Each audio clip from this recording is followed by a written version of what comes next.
I want to play your celebration of Governor DeSantis and ask you about it on the other side. Here it is.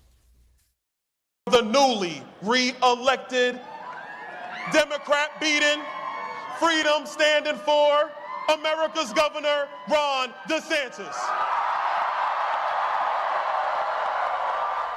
Obviously, you chose to support right now Donald Trump instead of who you described as America's governor there. What could Governor DeSantis have done to convince you to stick with him and not the former president? Well, first of all, that speech was pretty good, Chuck. You got to acknowledge that. That was good stuff. Anyway, look, to me, it's not really about Donald Trump versus Ron DeSantis. It's about what America needs. And that's where I've been really since day one. I talked a little bit about foreign policy in the last block. We have a situation right now where Russia's on the move and China is on the move. We need somebody who can step in day one, look at Vladimir Putin, look at Xi Jinping and say, okay, enough.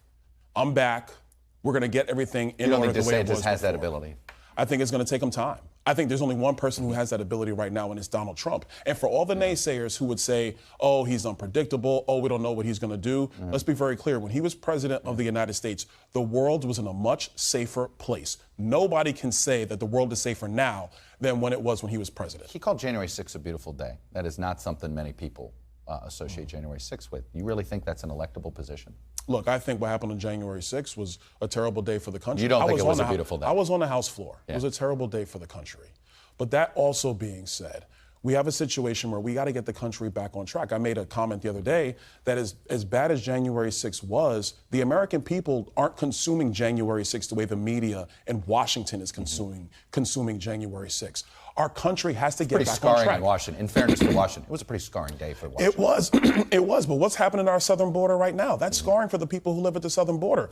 What's happening for middle-income families when their wages are being eroded by a massive inflation brought to us by Joe Biden? That is the stuff that the American people are concerned about right now. Thanks for watching our YouTube channel. Follow today's top stories and breaking news by downloading the NBC News app.